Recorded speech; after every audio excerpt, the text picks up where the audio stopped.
श्री सूत जी महाराज कहते हैं, सौनकादिक ऋषियों से ये प्रसंग सुनाते हैं। कहते हैं कैसी है ये शिव महापुराण की कथा। धन्या शिव पुराणस्य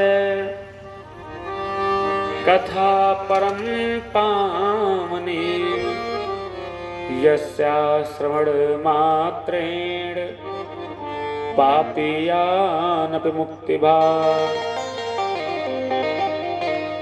सभी सूत जी महाराज और सौनकादिक ऋषि तीर्थराज प्रयाग में इस कथा शिव महापुराण को श्रवण करते करते कहते हैं, धन्या शिव पुराण से, धन्य हो ऐसे शिव महापुराण, इनकी महिमा। कथा परम पावनी, हमारे जीवन को परम पावन बनाने वाला, मंगलमय करने वाला ऐसे शिव महापुराण की कथा। यस्या श्रवण मात्रेण, यस्या माने तनिक मात्र समय के लिए भी भगवान का कथा सुनने के नाते पापी नायापी मुक्तिभाग् है। बड़े से बड़े पापियों को, दुर्दांतों को निर्मल करके चेतस में उनके हृदय में भगवान की भक्ति का रसधार प्रदान कर देता है। ऐसी कथा को और उसके बाद में सूत जी महाराज से सभी सौनकादिक ऋषि प्रश्न करते हैं कि प्रभु, शिव महापुराण में क्या कोई ऐसा और भी प्रसंग है जिसको सुन करके मेरी मन की तुष्टि और बढ़ जाए, एकदम प्रबलता हो जाए कि शिव महापुराण सुनने से ऐसे ऐसे पापियों का कल्याण हुआ है। सूत जी महाराज कहते हैं, मैं आपको दूसरा प्रसंग सुना रहा हूं। आइए दूसरे प्रसंग में प्रवेश करने से पूर्व में 2 घड़ी भगवान नाम संकीर्तन करें, तत्पश्चात प्रवेश किया जा रहा है।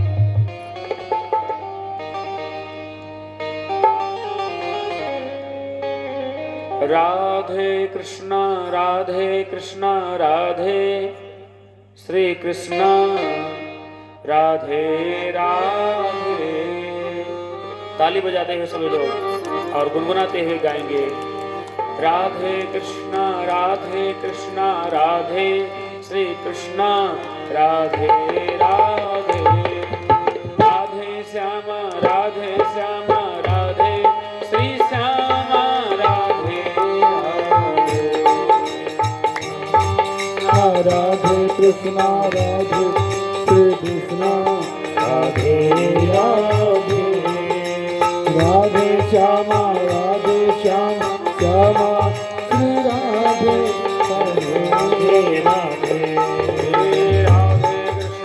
राधे कृष्णा राधे श्री कृष्णा राधे राधे। राधे श्यामा राधे श्री श्यामा राधे राधे। राधे कृष्णा राधे श्री कृष्णा राधे राधे। राधे श्यामा राधे श्री श्यामा राधे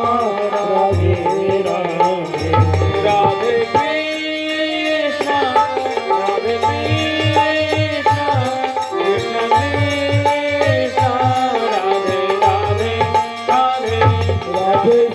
कृष्ण राधे राधे राधे। राधे श्यामा राधे राधे राधे। राधे श्यामा राधे श्यामा राधे श्यामा राधे राधे राधे। राधे कृष्णा राधे श्री कृष्णा राधे राधे। राधे श्यामा राधे श्री श्यामा राधे राधे। राधे कृष्णा राधे श्री कृष्णा राधे राधे। राधे श्यामा राधे श्री श्यामा राधे राधे।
महाराज कहते हैं, हे शौनकादिक ऋषियों, तो मैं आपको दूसरा प्रश्न सुना रहा हूं।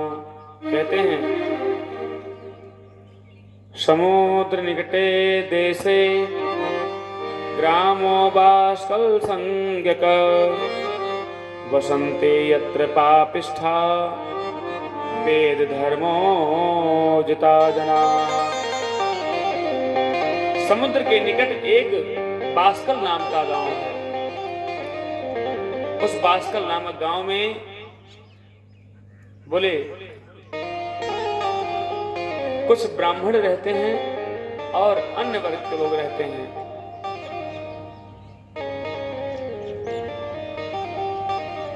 और वहां के जितने भी ब्राह्मण हैं वो सब वैदिक धर्म से विमुख हैं। ब्राह्मण धर्म इत्यादि करने वाले नहीं, एकदम विरुद्ध उनके।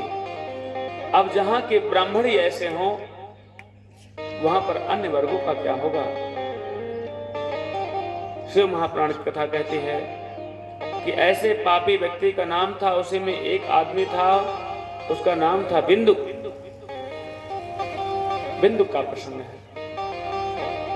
बिंदुक इतना पाप किया था महाराज कि भगवान भोलेनाथ मां पार्वती को शिव महापुराण श्रवण कराते कराते कहते हैं, देवी वो बिंदुक नामधारी ब्राह्मण था, केवल नामधारी।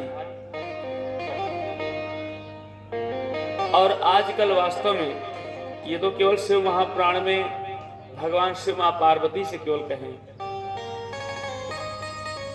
नामधारी ब्राह्मण तो आज के 90% लगभग हो गए हैं। 1-2% भले कम हो जाएं, नहीं तो बढ़ने वाले ही हैं। नामधारी ब्राह्मण क्या है? केवल हम नाम के और अभिमान के ब्राह्मण हैं। हाँ, मैं पंडित हूं। कर्म बोले कुछ नहीं करना है। जितना पापाचार करना हो, जितना व्यभिचारता करना हो, उतना वो करेंगे। ब्राह्मणों का पहला केवल स्टेप है भगवान के भक्ति का और ब्राह्मणत्व का। भगवान के परिप्रेक्ष्य में भक्ति कैसे हो और हम ब्राह्मण हो ये परिलक्षित कैसे हो, एक पहली सीढ़ी है। क्या?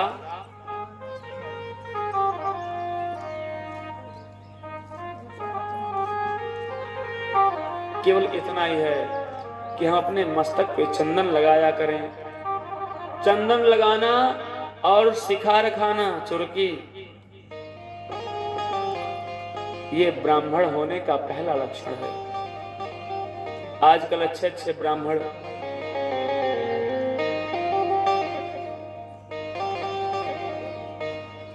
मस्तक पे चंदन धारण नहीं करते हैं। हमारे कथा में जहां कथा होती है ठाकुर जी की, वहां पर राम नाम का छापा है, ओम नमः शिवाय का छापा है, राधे राधे का छापा है।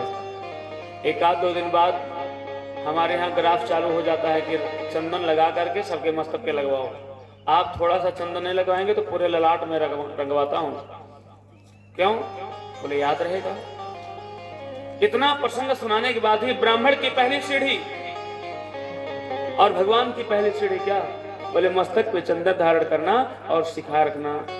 आज के ब्राह्मण भी इस पद से भ्रमित हो गए हैं। हम दूसरे को ज्ञान कैसे देंगे जब हमारा अपना भाई एक ब्राह्मण विप्र ही ऐसा करता है। चंदन लगाना, शिखा रखना तो अपने सत्य सनातन धर्म का विषय है, लेकिन ब्राह्मण के परिप्रेक्ष्य में इसलिए है। क्यों? बोले ब्राह्मण सभी वर्गों का मार्गदर्शक है, ज्ञान देने वाला है।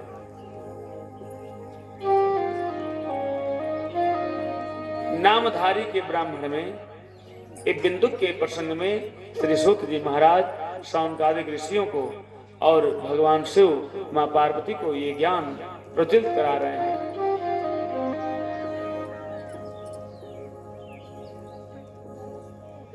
लोग कहते हैं कि हम अंधविश्वास नहीं मानते।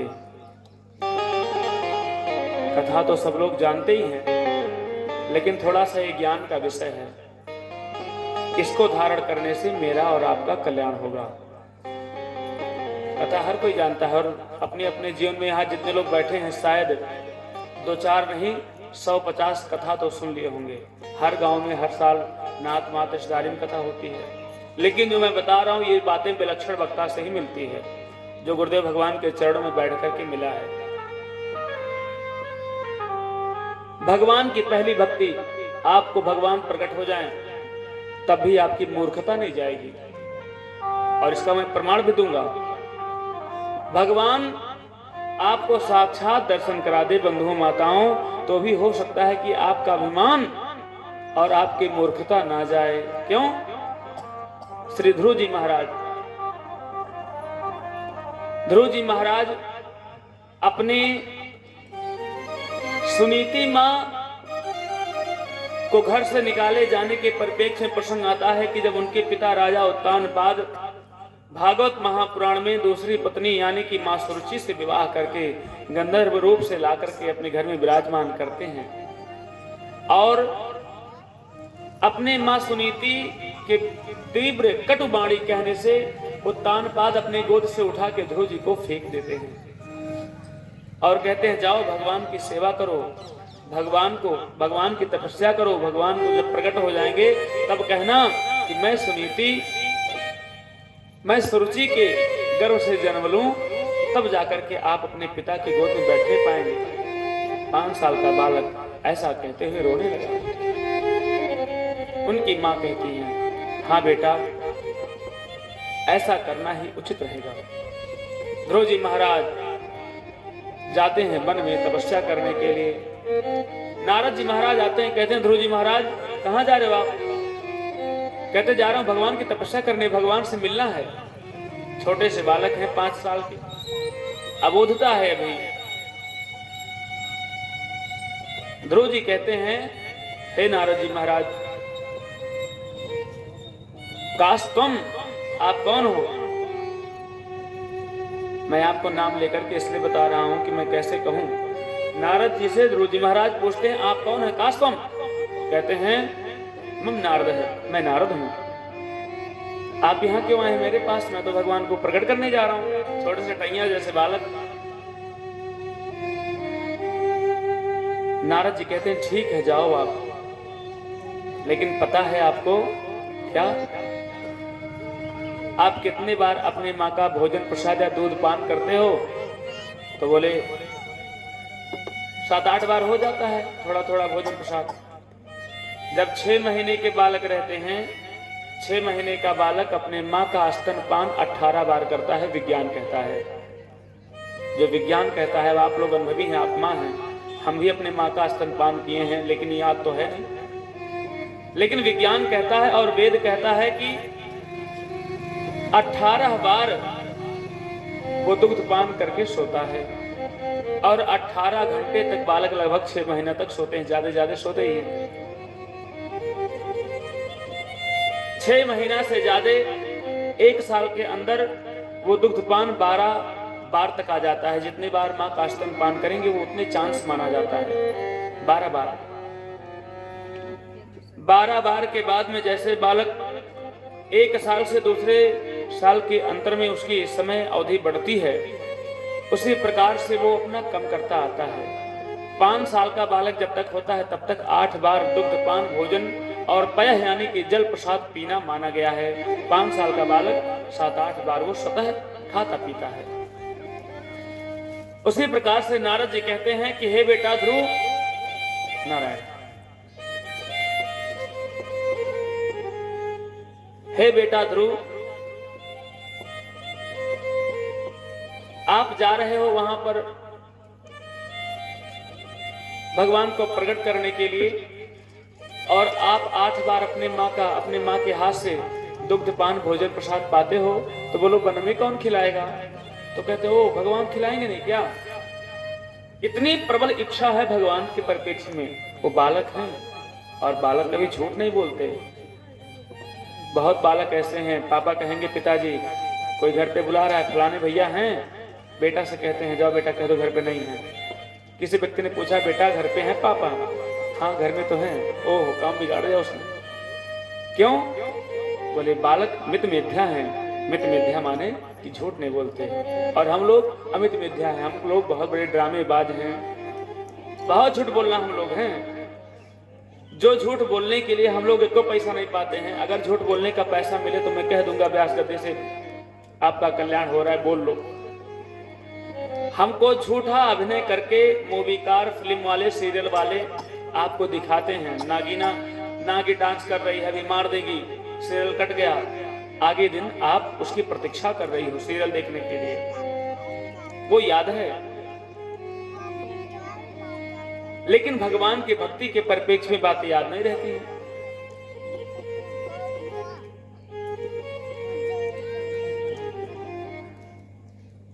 ध्रुव जी महाराज से कहते हैं, नारद जी आपको भोजन कौन कराएगा? ध्रुव जी महाराज कहते हैं कि जो भगवान प्रेरणा किए हैं मेरी मां के द्वारा मुझे, वही भगवान भोजन प्रसाद करवाएंगे। नारद जी पुनः कहते हैं कि पहली सीढ़ी इसकी मजबूत है भगवान की भक्ति का, लेकिन दूसरी सीढ़ी देखते हैं। अरे बेटा ध्रुव, तुम्हें नहीं पता वन में बब्बर शेर होता है, खा जाएगा तुम्हें। ध्रुव जी महाराज बहुत तोतली बाणी में कह देते हैं, हे नारद जी उस शेर में मेरे भगवान नहीं है क्या? क्यों?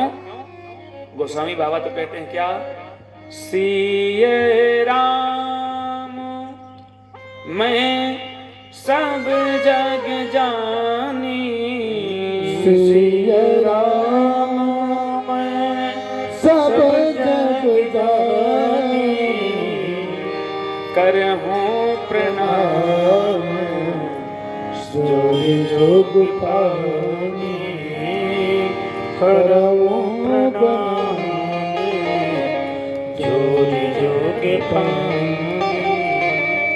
नारद जी महाराज से ध्रुव जी महाराज 5 वर्ष के बालक कह रहे हैं कि सिया राम मैं सब जग जानी, जग माने जग के पूरे विश्व में, जानी माने एक एक जान, यानी कि एक एक जीवात्माओं में, मानव ही नहीं कुत्ता बिल्ली चींटी चूटा सब में नारायण, सब में मेरे कौन है?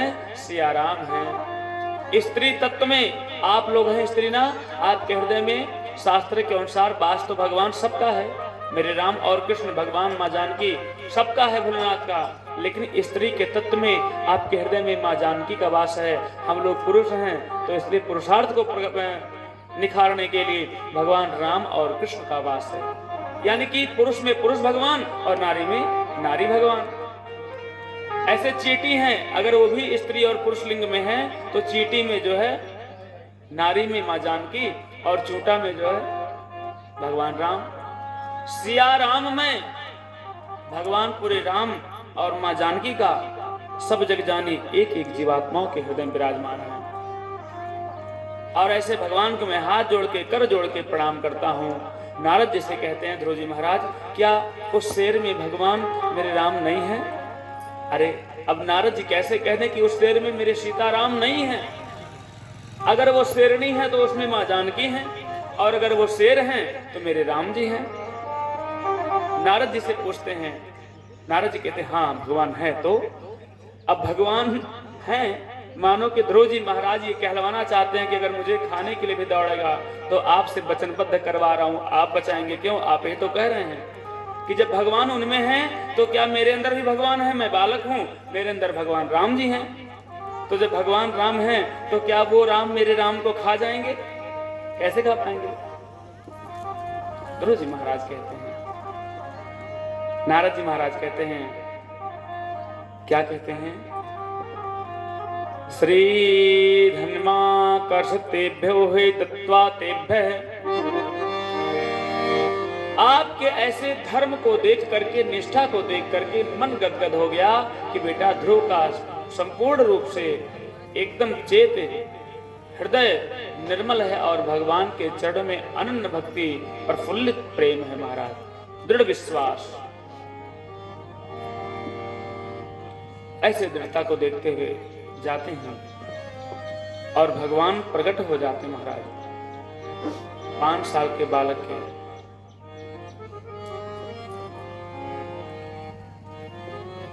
भगवान जब दर्शन दिए हैं तो ध्रुव जी महाराज जी को कुछ आता जाता नहीं था। ध्रुव जी को कुछ आता जाता नहीं था और भगवान प्रकट हो गए। अब भगवान ध्रुव जी को देख रहे हैं, ध्रुव जी भगवान को देख रहे हैं। बोले क्यों, कुछ आता नहीं, कैसे स्तुति करें? अगर स्तुति कोई आता तो करते, अब बालक कुछ नहीं जानते। तब भगवान ने अपना वो चक्र, अपना शंख लेकर के ध्रुव जी महाराज के कपोल में, गाल में लगाया और वही जाकर के सब सारे वेद वेदांत को जानने वाले हो गए। इसके पहले की कथा है, ध्रुव जी महाराज भगवान का दर्शन कर लिए। भागवत महापुराण में भी दर्शन है कि दर्शन होने के बाद भी उनके जो दूसरी माँ है, सौतन माँ है सुरुचि, उनको समय आने पर एक पुत्र हुआ है जिनका नाम है उत्तम।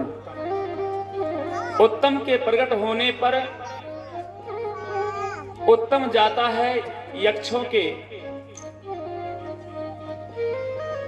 पार्षदों को मारने लगता है, यक्षराजों को मारने लगता है। और सभी यक्षराज कुबेर के वो पार्षद थे, तो सभी यक्षों ने मिलकर के उत्तम को मार डाला। और जब अपने भाई को मरा हुआ सुन करके ध्रुव जी महाराज आते हैं और अपने अस्त्र शस्त्र को लेकर के हजारों लाखों यक्षराजों को मार डाले, क्रोध में आकर के मार डाले। यहीं पर किसी संत ने कहा है, क्यों? ध्रुव जी महाराज को तो भगवान का दर्शन हो गया था, उसके बाद में घर परिवार में रहकर के क्रोध कहां से आ गया? क्रोध के आखिर भगवान का दर्शन आप कर लेंगे भगवान, और आपको उसके बाद भी क्रोध भी बना हुआ है। भगवान का दर्शन होने के बाद तो व्यक्ति का तरनतार हो जाता है, कोई लोभ मोह नहीं रहता। मानो ये संत महात्मा कहते हैं कि आप भगवान का दर्शन नहीं, साक्षात भगवान के बैकुंठ पहुंच जाओ। अगर आपने जीवन में अपने कभी सत्संग नहीं किया है तो कभी भगवान का और सत्संग की इच्छा आपके मन में जागने वाली। बिनु सत्संग, भागवत महापुराण में प्रमाण है, भगवान का दर्शन करने के बाद भी उनको अभिमान आ गया, क्रोध आ गया। अपने भाई उत्तम, वो भी कैसा उत्तम, जो मां सुरुचि उनको अपने पति के गोद से उठा करके फेंक दी थी, उन भाई के लिए हजारों यक्षराजों को मार डाले। क्यों? दर्शन करने के बाद। संत कहते हैं आपको भगवान का दर्शन करने से ज्ञान नहीं होगा, ज्ञान हो जाएगा लेकिन विवेक नहीं होगा। ज्ञान अच्छा बुरा कर्म दोनों कराती है, लेकिन विवेक केवल आपको अच्छा कर्म कराती है। 100 बार आपके मन में आएगा ये बात, उसको मार दे क्या, कह दे क्या, डांट दे, ऐसा कर दे, वैसा कर दे। एक बार विवेक कहेगा नहीं यार, ऐसा नहीं करना चाहिए। क्यों? विवेक में भगवान का विराजमान होता है। संत कहते हैं बिनु सत्संग विवेक न होई, बिनु सत्संग विवेक न होई, बिनु सत्संग विवेक न होई, बिनु सत्संग विवेक न होई। राम कृपा बिनु सुलभ न सोई, राम कृपा बिनु सुलभ न सोई, राम कृपा बिनु सुलभ न सोई, राम कृपा बिनु सुलभ न सोई।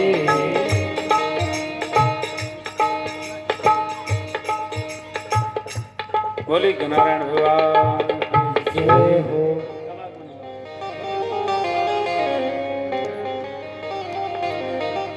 सत्संग जब तक आप बंधु माताओं नहीं करोगी ना, कलयुग चल रहा है, संभल के रहना पड़ेगा। हम लोग प्रयागराज में यूपीएसआई की तैयारी कर रहे थे।